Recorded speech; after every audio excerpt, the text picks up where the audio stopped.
All right. Hello and welcome to another episode of A Fresh Perspective with Jeff Charles, with your boy, your favorite conservatarian, Jeff Charles, where we prefer truth over narrative and principles over politics. And I've got another fire conversation for you today. I got a great guest. We're going to be talking inflation because, that hasn't really been in the news all that much lately, but I figured we'd talk about it. It's kind of a little thing going on. But I digress. Before I get into everything, please remember to like this video, share this video, and subscribe. If you haven't already subscribed to my channel, what are you doing with your life? Hit that subscribe button, hit that notification bell. Again, please share and like this video. All that stuff helps me out quite a bit. And if you want to support my work monetarily, the links are in the show notes below. I've got the CashApp, the Venmo app, and all the Appity apps.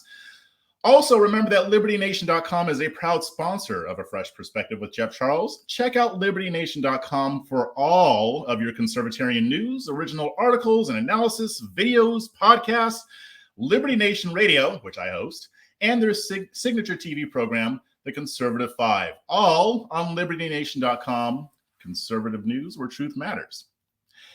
Now, without further ado, again, we're talking about inflation. And I have with me the president of the Job Creators Network Foundation and the chief communications officer for Job Creators Network, Elaine Parker. Welcome to the show. Thanks for having me, Jeff. I'm glad that you're here. I love talking about these things, mainly because I'm not, as I have a basic knowledge of economic issues, but I'm not, an expert. So I like to ask a lot of these questions. But before we get into inflation and the economy and why everything is so horrible, why don't you tell us a little bit about yourself and about what you do at Job Creators Network? Sure. Well, as you said, I'm the president of the Job Creators Network Foundation and the chief communications officer for all of Job Creators Network. And we are a national small business advocacy organization. We focus on small businesses, what we call Main Street small businesses, and advocating for lower taxes and less regulations, pro-growth policies. We're actually founded by a man named Bernie Marcus. And if you haven't heard of Bernie Marcus, you may have heard of a little company that he started called the Home Depot back in the 70s. And I'm sure you're thinking now, but that's not a small business. And it's not now, but it was when he started it. And he had to grow that business and he had to deal with taxes and regulatory issues and how to keep inventory on the shelves. And he thinks of himself, he thinks like a small business owner. He understands the challenges that small businesses face, particularly in an environment like this, because if you remember, back when he started the Home Depot, the president back then was Jimmy Carter. So we're kind of in that same environment right now with high inflation and how it's impacting small businesses in such a disproportionate way. And so he founded Job Creators Network to advocate for small businesses and to educate the public about policies that impact small businesses. Because as I said, these economic policies such as inflation or high taxes, regulations, just uncertainty in general, they disproportionately impact in a negative way our small businesses. And there's 30 million small business owners in this country. They employ 60 million people, and they are responsible for 2/3 of all new net job growth. So you're talking about a huge swath of our economy, a large portion of our population, and that doesn't even include their dependents. So that is why this is such an important group to advocate on and to educate the public in general about. Awesome. Great. Now you used a term, and I want to ask you about that. You said, I believe, a Main Street business. Oh, what does that mean? So the Small Business Administration defines a small business as any company with 500 or less employees.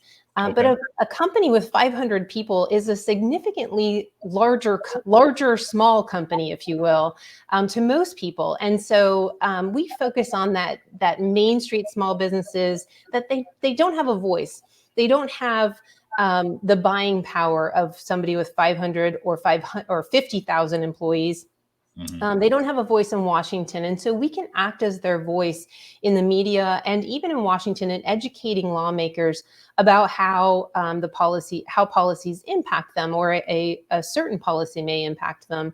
We're not lobbyists by any stretch of the imagination, but we do advocate and spend time educating through the voices of our small business owners. We actually have small business owners who speak in the media and appear on TV and can carry that message in a very real, authentic way that sometimes I think the public doesn't understand how small businesses really struggle. I mean, they are the chief cook and bottle washer. We talked about my titles. I have two. Well, a small business owner has everything from the door opener to the door closer, throughout the day. And they've got to do everything. And so they don't have time to think about, oh my gosh, how's this regulation going to impact me? What forms do I have to fill out? I need to hire somebody now to do this job. How do I get inventory on the shelves? And so when you're struggling with all of those challenges, having an organization like Job Creators Network focused on these issues is what we do for our small businesses. Mm-hmm. Yeah. So what I understand about your organization, based on what you've said and what I've heard others say, I mean, you're more like it's almost like you're a voice for small business to the rest of the world. So to get the word out there about what they're going through. You're not a lobbying group per se, like you said, but you do advocate in the public and in the media for small business. But it also sounds like you also turn around to the small business owner and then educate them on the things that they want to know, or that they need to know to make sure that they're keeping up with the things that they need to keep up with. Would that be kind of a fair summation? It's perfect. And there's one step further that we go, and that's that we actually provide educational materials about policies and how they impact small businesses and job creation.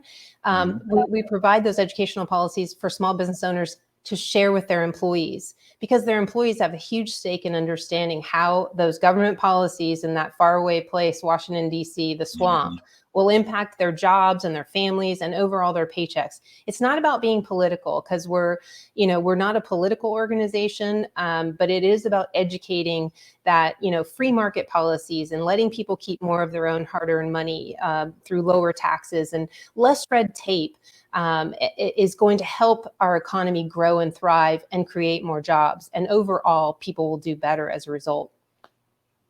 Gotcha. Okay, great. So let's talk about inflation. So inflation is at an all-time high. I mean, I know it ticked down like a little bit, but I mean, it's still way up there. How did this happen? So we're at a 41-year high. I referenced Jimmy Carter back in the 70s.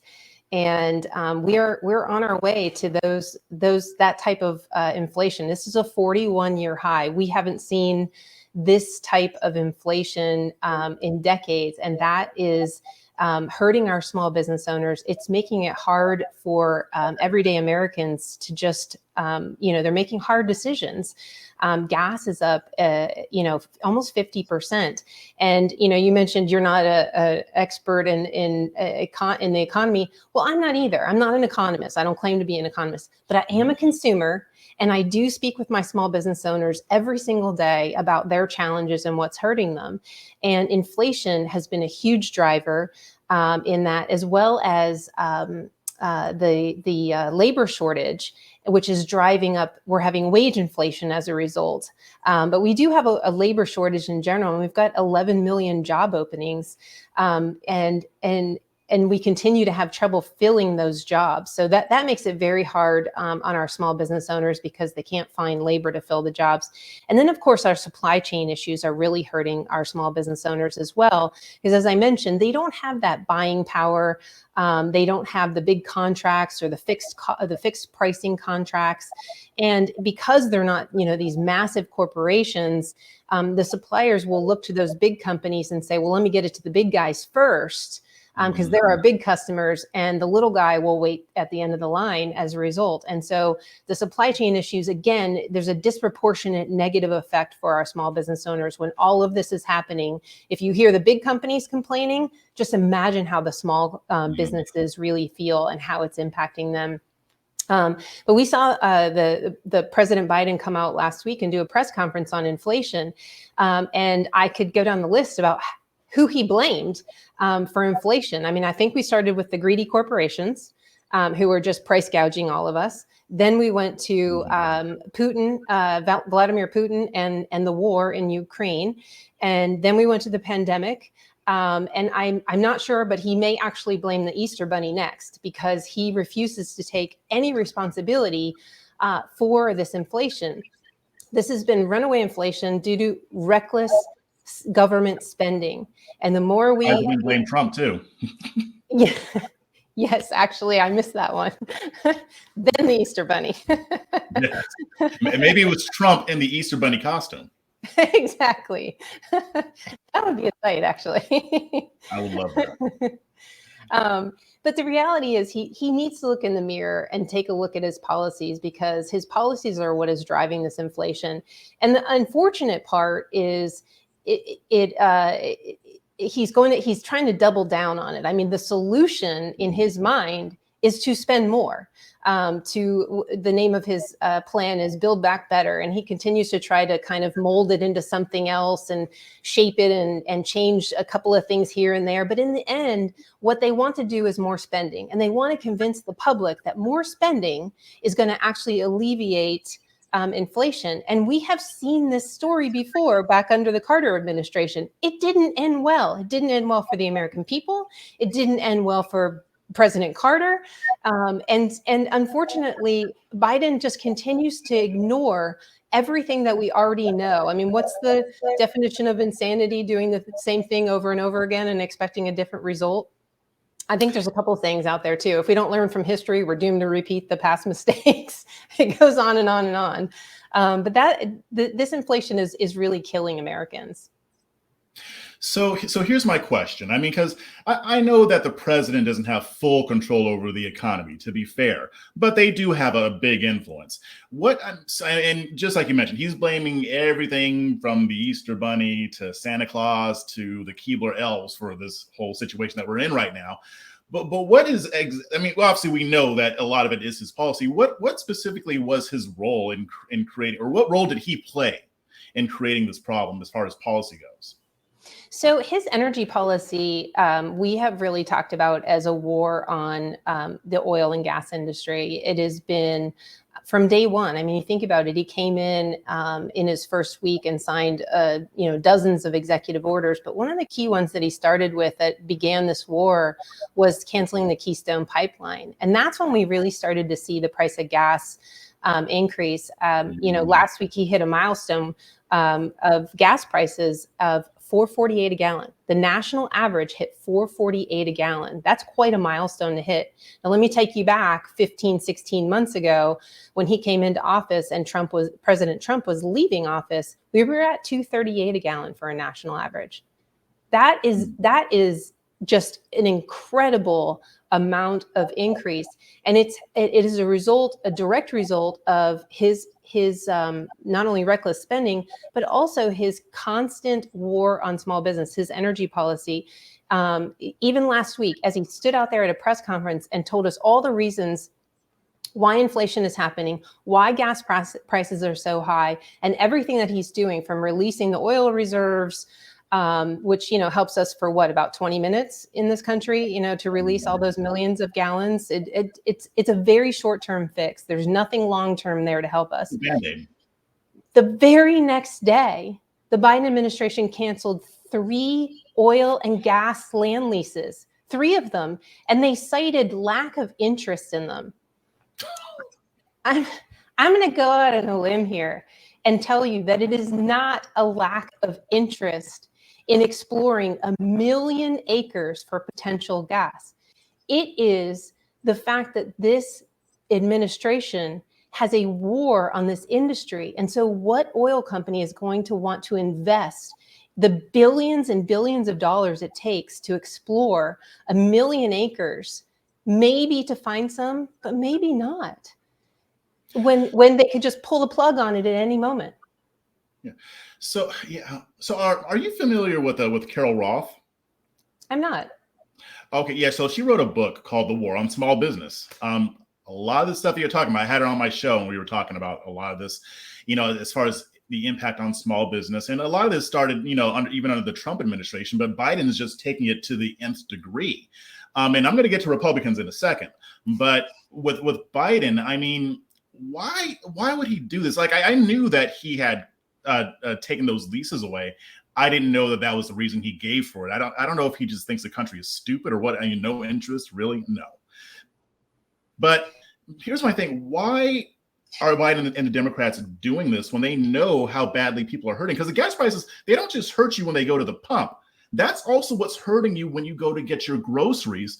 You're wondering why you have to take out a second mortgage to get a steak nowadays. It's because, to transport all that stuff, that requires gas. When gas prices go up, pretty much everything goes up. So in light of that, being that I'm not an economist and I know this, why are Biden and the Democrats taking these steps to really to just reject fossil fuels altogether? Well, look, I'm an all of the above girl myself. I mean, I think I believe in sustainability. I believe in protecting our environment. I have looked at, moving to a different kind of vehicle as a result, all of those things. And I think it should be a matter of the market, what the market wants, not the government manipulating the market. And in this case, by preventing us from increasing our domestic drilling, I mean, he's literally decreased our ability to increase the domestic drilling. When he came into office, we were actually energy independent under Trump. We were actually a net exporter. We were exporting to other countries before Biden came into office. And who else do you think is going to drill for all of these resources in a cleaner way? I mean, you think China's going to do it in a clean way? You think Russia's going to do it in a clean way? I would much rather trust our country to do it in the most clean way that preserves the environment and helps us transition in a responsible way that doesn't hurt people at the lowest end of the income spectrum. I mean, it's not a big deal for the wealthy to pay $4.48 a gallon. They can make the decision to move on to a hybrid or an electric vehicle very easily. $60,000 for a very wealthy person is nothing in their book. But $60,000 for middle-class America is tough. And what we're seeing is the Biden administration just acquiesce to its far left environmentalists, really, on that side. And unfortunately, they are, I think they're sitting in an echo chamber only listening to that side, because regardless of where we are as a country, and I know we all kind of claim this is such a divided country, so divided, we are a center-right country. We really are. And we want things to work for us. We want to see our government function. We don't want to see when the Democrats are in power, things are going crazy. We don't want to see the opposite. Right. We want to see our government functioning and getting along and doing what's best for the people, not what moves the ball forward for the far left and kind of the socialistic side of things, as I kind of view it. Yeah, what bothered me about this whole thing, and you just basically alluded to it, but I remember when Russia first invaded Ukraine. And then we were all worried because Russia is a big supplier of oil to Europe, more Europe than us, but it's a little chunk of it for us too. And then you have these progressives coming out saying, well, the way to be energy independent is to stop relying on fossil fuels and move towards green energy. So let's do what Biden's doing and not pursuing fossil fuels. Let's not drill. Let's just move towards green energy. But a common sense person, because I mean, whether we're center right or not, most people are common sense, and I don't care if they vote Democrat or Republican. Most people can figure this out. Okay, let's move to green energy. Great. Just like you said, I'm all for that. It's going to take us decades to get to that point to where we can go to a green energy in a way that doesn't disrupt our economy and not have to rely on fossil fuels. So in the meantime, while we're moving towards that, let's do that. But while we're moving towards that, drill in Alaska, drill in Texas, drill wherever we can to produce our own oil. And then we could actually become Europe's major supplier, so they don't have to rely on Russia. We can do both at the same time. Like, we just solved the problem. You and I just solved the problem. So, but I think the problem is what you just said. He's listening to these progressives who don't really care about this stuff, because honestly, I don't think it really affects them. Like AOC, it doesn't impact her. Like these inflationary prices, the higher gas prices. Well, she has a Tesla, so it doesn't affect her. So I don't think she understands it. Well, that too. I mean, you know what? You're right about that. She probably doesn't even get it. My thing is, Biden knows this. The moderate Democrats know this. Why are they kowtowing to these people? They don't have to do it. That's just such a great question. They're there to serve the American people. This is a country, it is of, by, and for the people. And right now, milk, bread, and eggs are challenging for the people to buy. And that is, that is going to hurt us. And when you think about, my primary constituency is small business owners, we want to help them grow and thrive. And, if you look at the past administration under the Trump administration, when they passed the Tax Cuts and Jobs Act, and we were very involved in amplifying the small business voice and fighting for that 20% pass-through deduction and the immediate expensing that small businesses really benefited from. We went to Washington and we did a rally on the steps of the IRS. I mean, we had a ton of fun. We did a national bus tour about 25 states. I mean, we just had a fantastic time going out and really rallying Americans in general and beating that drum so that Washington heard small businesses across the country that they needed a tax cut and they needed it now. And what we saw was it was like rocket fuel to this economy. And I don't care what side of the aisle you're on. Every single demographic across the board benefited from the Tax Cuts and Jobs Act.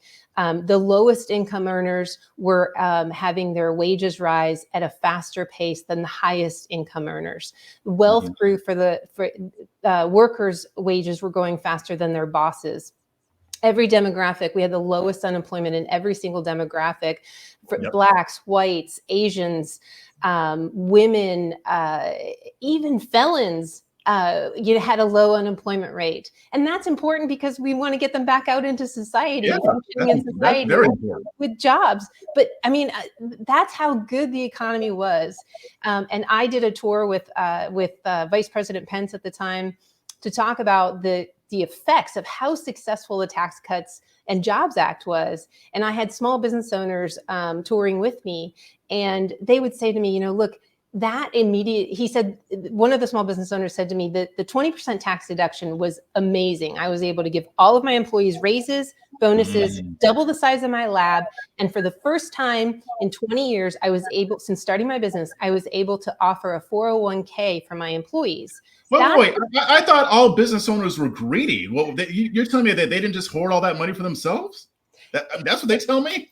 Well, that's what we spent our time doing, Jeff, is we spent our time getting those stories from small business owners about what they did with the tax cuts. And I will tell you, none of them bought a yacht and sailed around and retired and stuffed the money in their mattress. They all reinvested back in their business. They did exactly what President Trump and all of us said that they would do, and that was reinvest back in their companies and their employees. And they did that in the form of higher wages and more jobs. And what we tried to do was really amplify those stories so that Americans could hear the real effects of the Tax Cuts and Jobs Act instead of what they were hearing from the Democrats. And that's that, the top 1% are the only ones that benefited and everything like that. Did some of those people at the top benefit? Probably. But I will tell you, the statistics show that everyone across the board benefited, and people at the bottom, as a percentage, had the fastest wages that were increasing. Awesome. So I want to talk about Republicans because, I mean, we know what's about to happen in these midterm elections. They're probably going to take at least one chamber of Congress, if not both. Now, Biden did come out, I think it was like last week or the week before, and he says, well, Republicans aren't suggesting anything. Now, I haven't had time to look and see what Republicans are suggesting, but by history, I know that what Biden is saying has at least been true in the past, because Republicans are notorious for criticizing, but they don't always come to the table with ideas. Sometimes they do, sometimes they don't. What are you seeing from the GOP? Are they actually making proposals of what they want to do when they get in power? There are different proposals I've seen floating around. Biden actually focused in on one proposal that, is obviously not, everybody hasn't endorsed it, but he focused in on what he could so that he could highlight it and obviously criticize where he could. What we would like to see at Job Creators Network is we would like to see the Tax Cuts and Jobs Act made permanent. in case you don't recall, it was passed under reconciliation. Again, a very divided Congress who could not agree on anything. So they passed it under reconciliation, which means key parts of those tax cuts will just sunset. They will just go away. No one has to sign an executive order. No one has to pass anything. They will just go away, and we will see an incredible tax increase on the American people, on middle-class Americans, if they do nothing. And so we have already started sounding the alarm that it needs to be made permanent. We need to create certainty for our small business owners. As of right now, we continue to see, again, the Biden administration threaten, tax proposals and $2.5 trillion in new taxes. And they say, oh, well, it's just for the wealthy. It's just for the big corporations. Well, here's the thing. They are proposing a tax increase from 21% to 28%. Can you imagine that kind of tax increase, facing that yourself personally, on corporations? Well, there's 1 million small business owners structured as C corporations that are going to be impacted by that enormous tax increase. And so, again, this is about people in office who are not looking at the consequences of their proposals, instead of and looking at how it impacts our small businesses. And again, they are the drivers of this economy. That is who they should be talking to. Gotcha. Now, are there any Republicans in Congress who are putting forth the idea that you just laid out? Please tell me there are. Well, what I have seen is that they have been on defense in a big way, and trying to prevent, like, Build Back Better and more spending from passing. I have seen efforts to move some of the monies that weren't spent under previous COVID packages into relief programs, not new spending. So they are actually moving in that direction of no new spending. So I'm glad that they are united in the idea of no new spending. But they do want to take some of that unspent money and divert it to our businesses, like our hospitality areas, our restaurants, and hotels that are still really suffering. I mean, if you're in Orlando, Florida, it's hard to imagine that hotels and restaurants aren't doing well. But if you go up to, say, Cleveland, Ohio or something, where they're dependent more on business travel, and you've got everybody on Zoom nowadays, those are the areas that, it is very geographic dependent on how the hospitality industry is doing. And you've got your bright spots like Orlando, Florida, with all the theme parks. But not every area around the country is doing well. And so we were glad to see that the Republicans are getting behind a package or a plan, a proposal to move some of those monies and divert some of those unspent monies to help specifically the hospitality industry. Well, hopefully people like yourself and your organization can persuade them to go further. I mean, because you're right. I mean, I just moved to Jacksonville from Texas, and in Austin, they weren't having a whole lot of problems with staffing. I mean, there were some, but when I got out here, and even when I went to Orlando for CPAC, I saw that a lot of those restaurants were understaffed. And here in Jacksonville, they're understaffed too. So hopefully, when they do take control, they're able to do something. I know with Biden in the office, that's going to be an obstacle, but they at least need to be moving in the right direction. But before we close out here, and I know we've got time here, why don't you let everybody know where they can find you? So you can go to jobcreatorsnetwork.com. You can support the organization and all of our efforts. We are also on Facebook, Instagram, and of course, Twitter. Awesome. Well, thank you for joining me, Elaine. I appreciate it. And we'll have to have you back on again. Thanks so much, Jeff. And before we close out, don't forget to head on over to libertynation.com, a proud sponsor of A Fresh Perspective. You can sign up for the daily briefing or subscribe to the member zone, or just check out the latest cutting edge conservative news and analysis with none of the spin, none of those superficial talking points that you hear echoed everywhere you go. You're going to get the nuance. You're going to get the insight, in-depth analysis, all at libertynation.com, where truth is making a comeback.